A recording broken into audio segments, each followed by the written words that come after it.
Mais duas máquinas aqui verificando, dessa vez túneis de congelamento. Aqui é uma unidade condensadora para um túnel de congelamento, ali a gente tem outra máquina para um túnel de congelamento, e essa aqui, ó, que eu estou, ela acabou de parar, ela estava parada por causa de inversão de fase, por causa daqui do quadro elétrico, estava com a fase invertida. E aí o que acontece? Nesse tipo de equipamento, não há necessidade de fazer uma colocação de um relé de proteção de falta e inversão de fase, somente falta. Por quê? Esse é um compressor alternativo de pistão que não tem problema quanto à inversão da rotação. E os motores ventiladores são monofásicos, então não haveria necessidade de um relé de falta e sequência de fase, tá? É uma peça que a sequência de fase não vai alterar em nada o funcionamento do equipamento. Então nós pegamos agora, invertemos as fases aqui, ó. Não invertemos as fases principais do circuito de força, nós só invertemos os cabos que vão para o relé falta de fase. Só invertemos esses contatos e agora já liberamos o equipamento para funcionamento. Aquela outra máquina, ela está com o ventilador parado, o ventilador ali do condensador, o segundo ventilador está parado. E o primeiro aqui, ó, está parado. Pode voltar agora, meu amor. Nós já verificamos que a parada daquele ventilador não foi pelo capacitor, por isso é importante você ter um capacímetro para poder verificar. Aquele ventilador ali parou por causa de travamento, né, da bucha no eixo. Então o eixo já está desgastado a bucha e por esse motivo travou o ventilador. Já estamos providenciando a troca e como você pôde ver, né, muitos dos defeitos na refrigeração, tanto climatização, qual que seja o equipamento, a grande maioria dos defeitos é elétrico. Então as ferramentas básicas que você vai precisar, chave de inglesa, chave catraca, as ferramentas básicas principais, manifold e termômetro. Além disso, as ferramentas elétricas, multímetro digital e capacímetro. Apenas com essas ferramentas você já consegue fazer serviço na área de refrigeração, é claro, aliado ao conhecimento, e vai conseguir fazer serviço em mais de 70% dos defeitos. Quando o problema for nos outros 30%, geralmente vão estar associados ao quê? Ou ao ciclo frigorífico, então vão ser a menor quantidade dos defeitos que você vai precisar resolver do ciclo frigorífico. A grande maioria, por exemplo, motor ventilador queimado, travado, é uma peça elétrica, é troca de peça, é você saber identificar o problema e indicar a troca da peça, né? Fazer uma reposição. Aqui nesse caso, fase invertida, é um reparo elétrico. Na outra unidade também da câmara frigorífica que eu fiz o vídeo anteriormente, também foi um reparo elétrico. Foi o quê? Fase invertida, inverteu a rotação do motor ventilador do condensador, que no caso da outra câmara é um ventilador trifásico, e a câmara perdeu o rendimento.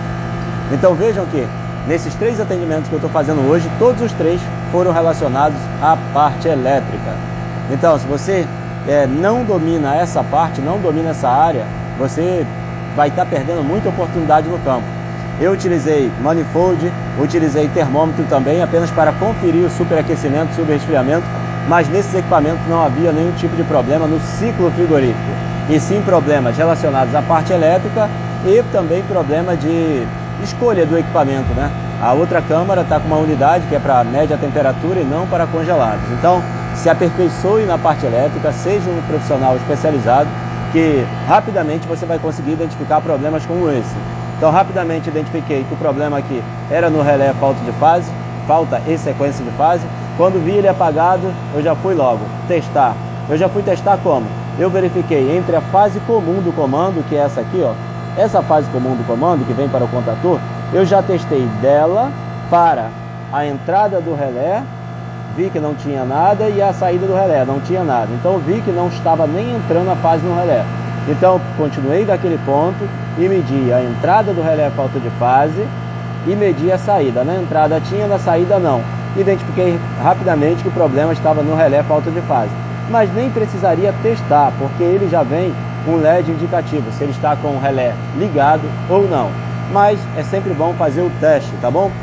Se aperfeiçoe na parte elétrica, e se você precisar de ajuda, precisar fazer um treinamento completo nessa área, não perde que sempre fica no link do meu perfil a indicação de alguns links ou de treinamentos que eu tenho ou de treinamento que eu faço ao vivo, gratuito, que vai acontecer, por exemplo, um agora a partir do dia 31 de janeiro, beleza?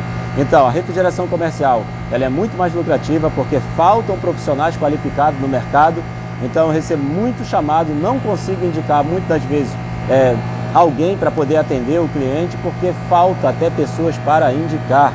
E esse é um atendimento em que eu cobro só de visita técnica. No Rio de Janeiro, eu cobro de visita técnica R$300. Visita técnica. Eu chego no local, faço uma avaliação, a pessoa não aceitou o meu orçamento, ela paga R$300 da visita técnica. E isso já é passado antes de eu chegar no cliente. Já com uma solicitação de orçamento eu já passo isso. Caso ela aceite o meu orçamento, aí eu faço o orçamento de acordo com o tipo de reparo, tá? O meu orçamento eu faço com base em hora técnica. Então eu cobro um valor de hora técnica hoje de R$250 com no mínimo 3 horas técnicas. Se eu ficar 1 hora no local, eu cobro na faixa de R$250 a R$800, depende de outros componentes que eu preciso utilizar ou não. Peças de reposição. Isso é hora técnica, é somente a minha mão de obra. Qualquer custo que eu tiver além disso, eu cobro o acréscimo em cima da minha hora técnica, tá bom? E se por acaso o serviço for um serviço que vai durar 5 horas, 6 horas, né? Vai ser o valor da hora técnica multiplicado pela quantidade de horas. Só que para cobrar, eu já sei avaliar o tempo que eu levo para fazer determinados tipos de serviço. Vou fazer um serviço que vai durar em torno de 5 horas, né? Em torno de 5 horas, eu imagino, faço uma análise, vou demorar 5 horas para fazer serviço. É claro que eu coloco uma margem de segurança. Então eu vou colocar o quê? 6 horas, um exemplo. 6 horas, dependendo do grau de dificuldade que exista no local, né? Alguma coisa que possa sair do controle, né? Então eu acrescento uma margem de segurança. 1 hora, 2 horas, depende. Vai depender de que se eu vou realmente pegar aquele orçamento ou não. Então, jogo uma margem de segurança, 5 horas, jogo 6 horas técnica. Cobro multiplicado pela minha hora técnica e dou o orçamento ao cliente. Quando o cliente não aceita o orçamento, ele precisa pagar a visita técnica, que foi o tempo necessário para eu me desprender da minha residência até chegar ao local, o meu tempo para poder analisar o defeito e passar para ele o orçamento. E é claro, eu não passo, olha só, eu não passo exatamente qual foi a peça e entrego no cliente não, tá? Muitas das vezes, se você fizer isso, alguns clientes vão fazer, vão te dispensar, paga só a sua visita técnica, chama outra pessoa só para trocar aquela peça que você já identificou. Então eu dou o diagnóstico, que é o quê? É um reparo elétrico a ser realizado e tal. Reparo elétrico, eu não informo já qual é a peça. Eu preciso, senão eu coloco lá, ó, precisa trocar o relé altifase, essa peça aqui, ó. O que vai acontecer? Dependendo do cliente, ele vai agradecer, vai pagar a sua visita técnica. Se você não cobra a visita técnica, ele vai te dar um tchau e ele vai fazer o seguinte, não estou falando que é todo cliente, tá? Mas estou falando que pode acontecer e já aconteceu muito comigo situações desse tipo, em que eu mostrei qual era a peça, o cliente me agradeceu, me deu até um agrado, né? E aí o que aconteceu? Ele mesmo trocou a peça. Ele mesmo trocou ou pediu para alguém trocar com um valor muito mais baixo, tá bom? Então cuidado. Então fica essas dicas. Atuando aí na refrigeração comercial, você tem um retorno financeiro muito maior, porém você tem que ter muito mais conhecimento, ser um especialista também na parte elétrica e aprender a cobrar, aprender a dar um orçamento. E se precisar da minha ajuda, conta com os vídeos que eu tenho lá no canal do YouTube ou com o meu treinamento completo, que é o Reparador Raiz ou o Comandos Elétricos para Refrigeração, tá bom? A todos vocês, um abraço, fiquem com Deus e tchau, tchau, pessoal. Até mais.